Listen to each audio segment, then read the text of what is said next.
On this trip, we were headed around the East Cape, starting our journey in Wellington and ending up in Auckland. This journey has a special meaning for me, as it was supposed to be the next big milestone for Connor and I before he started to get sick. It will also be my new longest sail to date, and I'm hoping it'll get me enough experience to crew on a passage to Fiji within the season. I'm at a marina, you could have guessed, but I'm not at a marina in Auckland.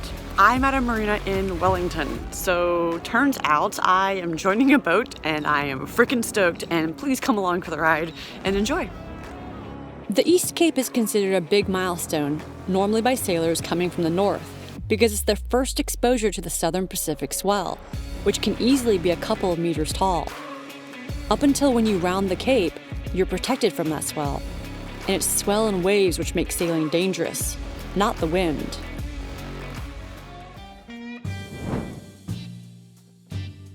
We're making this passage on a 1986 Cavalier 45. This boat is one of my favorite boats I've ever sailed on. The Cav 45, as they call it in New Zealand, is considered a heavy blue water cruising boat. She's 45.8 feet long, has a 6-foot 9-inch draft, 14-foot beam, and weighs 14 tons. Some key features include a center cockpit, fin keel, protected skeg rudder, 72 horsepower inboard diesel engine, 420 liters of fuel, 700 liters of water, and she sleeps up to 8 comfortably.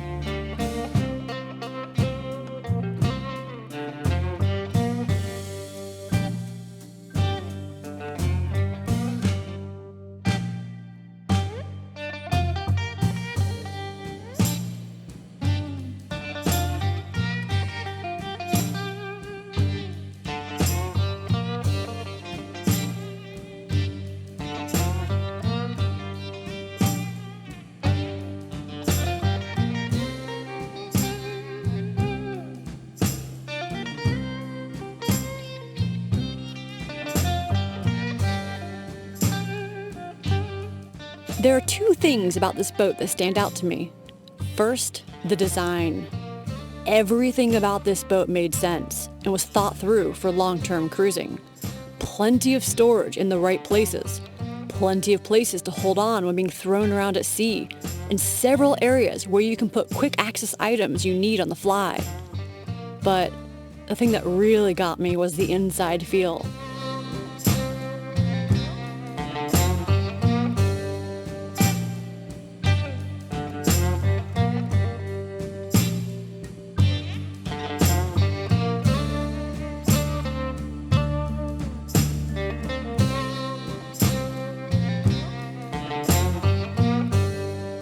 This boat had timeless character.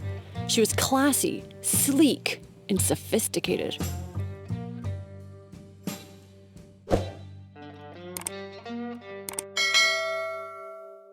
I'm sailing with two guys, Captain Martin, who I met while sailing in the South Island of New Zealand, and David, who I've never met. Captain Martin has over 30 years of experience and is just at the end of a several-month-long figure-8 circumnavigation of New Zealand. He's hoping to sail to Fiji in the next few weeks and will start his sailing tour, potentially around the world. Then we've got David. He's American like me, and he's been living and working in New Zealand for 3 years. He's pretty much a lifelong sailor, having started sailing at the age of 12. Being a racer, though, made for an interesting comparison of some of the things we do as sailors.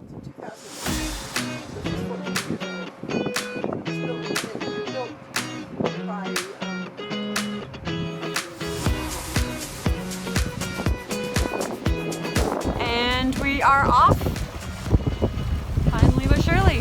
Yay!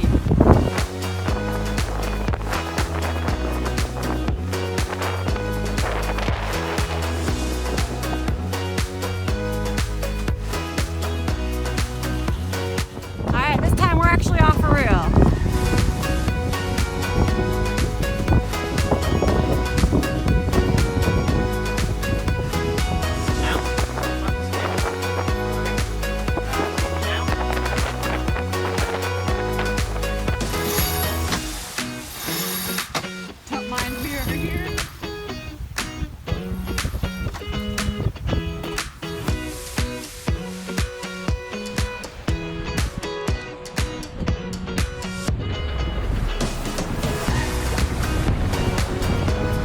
One thing a lot of people don't realize is that sailing is the easy part.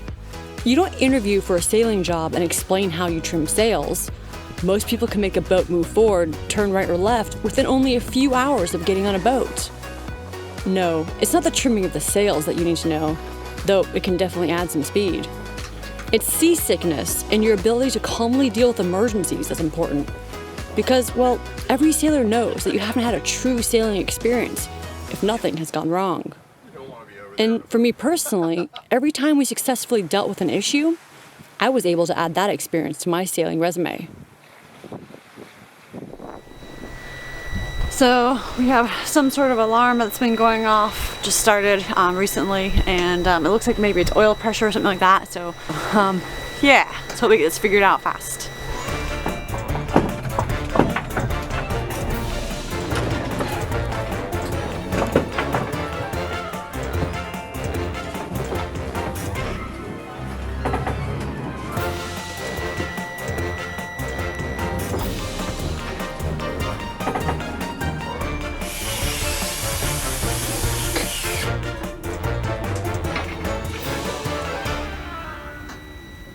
Alright, Martin, we figured out it was the anchor alarm or the counter, right? Yeah. Which is just weird that it just got set off randomly. It just had an alarm in it or something, but just turn the power off, back on again. It seems to be good.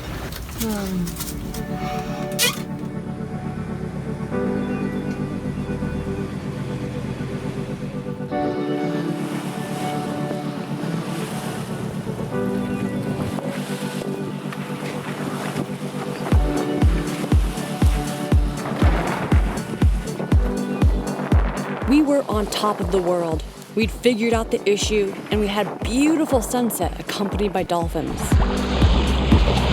Hi! Hello! Ah! Yes!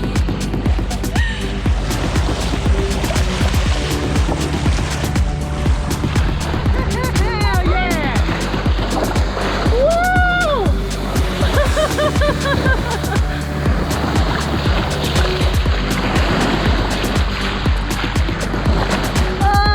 Thank you guys! Thank you!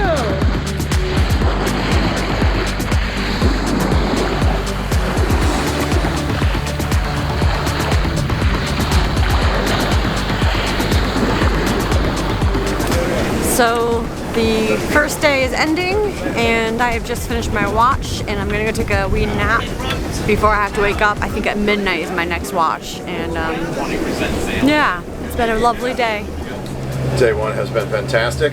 I'm ready for a beer, which I will receive in 3 days. What's been the highlight of the day? That's been the highlight of the day was one of our crew screaming about dolphins. What do you think of your crew so far? Love them. Yeah? Best crew ever?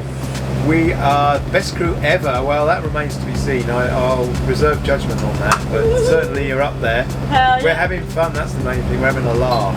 Highlight of the day. As we went into the evening and the skies opened up, revealing galaxies and planets beyond our eyes' view, the feeling of ecstasy was augmented.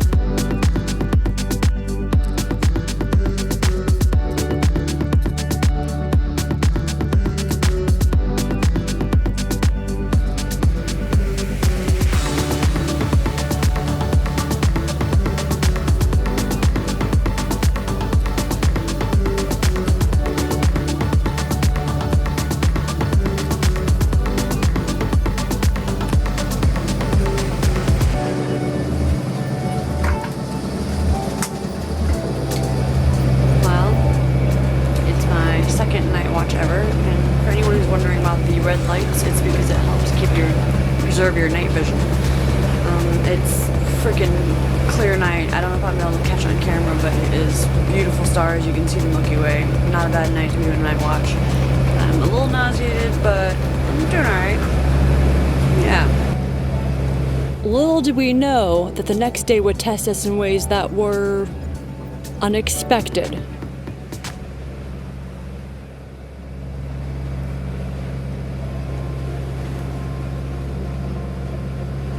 It started out as a fairly harmless day. Good morning. I have woken up to a very leaned over boat. We are leaned over on the starboard side, and it's really funny trying to get to the kitchen because, yeah, you can basically fall into everything. It's really hard to stand up straight because, yeah, the boat's just leaning at such an angle right now, and it's probably seeing the calendar on the wall is the easiest way to understand how much we are leaning over. But, yeah, that means it'll be a fun sail. We played with the sails.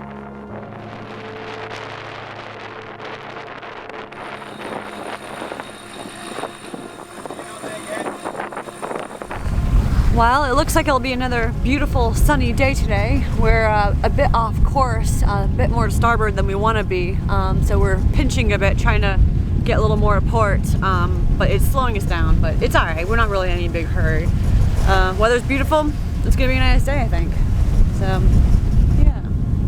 It's funny being downstairs. It feels like the waves are so much bigger than they are, but yeah, it's, you get up here and they're so tiny. Well, they're not tiny, but they're just not as choppy as it feels like down there, so yeah. We threw out our fishing line.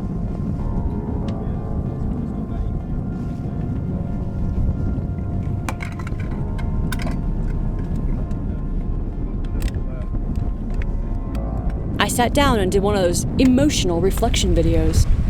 So, I'm not getting seasick on this trip like I did like the last one, and yeah, I guess I don't know, the longer I go, you know, this is a 3-day passage, and the longer I go without, you know, feeling completely awful and just overall feeling like good about these journeys just kind of makes me more and more convinced that an ocean crossing is in my near future.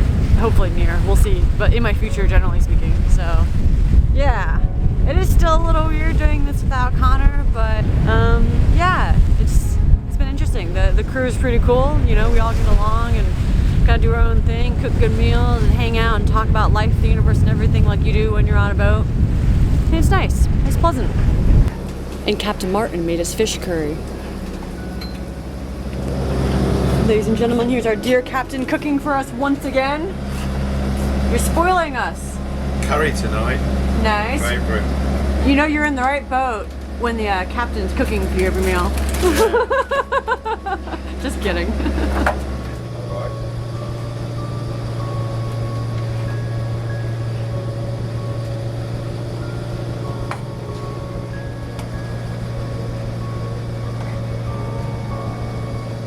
Are you happy with your creation? Perfect.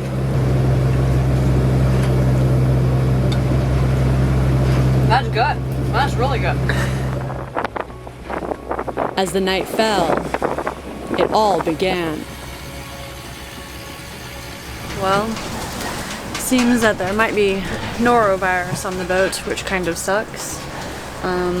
Yeah, Martin's daughter came, and I guess her boyfriend got it, and so yeah, it's probably on the boat. And yeah, just hoping that they don't get it, don't spread it around. So cross your fingers. Norovirus is a nasty virus that is extremely contagious and causes vomiting and diarrhea. It takes about 24 hours to show up, and although symptoms usually only last 1 to 2 days in healthy individuals, it can become quite serious in children, the elderly, and anyone with a compromised immune system. Interestingly, the Centers for Disease Control and Prevention estimated that in the United States, those who lived to be 79 years old probably had norovirus 5 times. Unfortunately, norovirus is extremely contagious, and for a long time, even after symptoms go away. So the only way to attempt to keep it at bay is to clean your hands and all surfaces constantly. So we were supposed to be making our way to Katianga, but we're going to make a diversion to Gisborne because it seems like, yeah, we definitely have norovirus on the boat. So David's not feeling well and he's been puking, and I'm starting to not feel well either. So yeah, we've got about 45 nautical miles in front of us before we get there, and hopefully we make it before I start getting really sick, or just hopefully I just don't feel sick at all.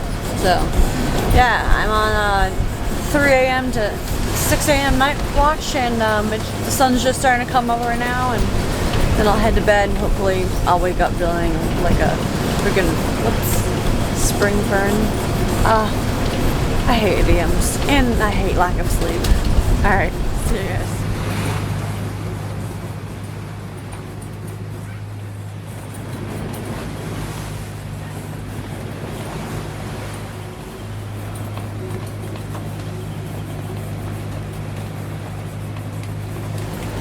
time do you think we'll get to Gisborne? Well, it depends what the weather does, but at the moment it's looking like we get there for sort of early afternoon, is what I'm hoping. How long will we stay there, you think? Well, we'll have to quarantine. I'll get the plate flag out, fly it again. It's the yellow flag, which is called the quarantine flag, actually means that I'm a clean ship and I want, to come into your port. But the L flag, known as the yellow jack, which is a check of yellow and black, which is of course the COVID symbol, means my ship is infected. Stay away. So I'll be flying that. We don't want anyone coming aboard. Sort of colloquially known as the plague flag will be the yellow jack, the L flag.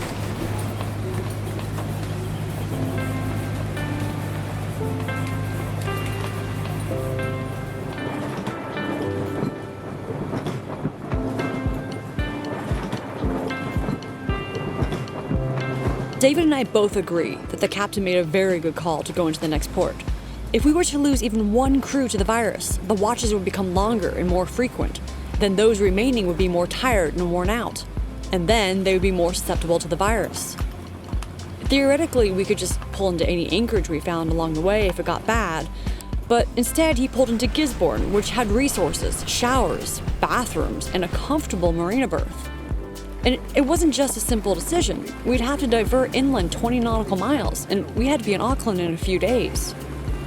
Sir, are you excited to go to land? Yeah, I'm just looking forward to the boat not moving for a little while, so you can actually stand still without being thrown around, and having a shower too, because I haven't had a shower for a few days. It's just hasn't been time, and you wear the same clothes, you get into bed in your clothes, you get out of bed in your clothes, and it's just going to be nice to freshen up. Yeah. Yeah.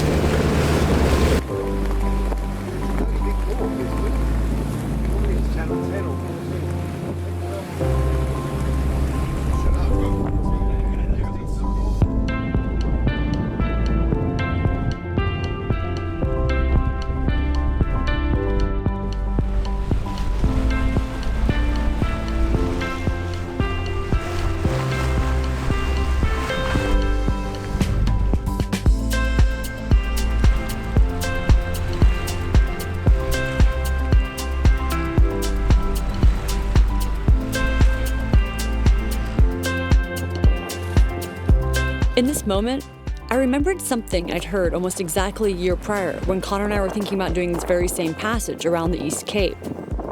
A captain is only as good as their crew. And if the captain puts their needs above the crew's, they can really only expect the same back. And so we hadn't made it around the East Cape this time, but give us 24 hours and we'd be back at it. Right?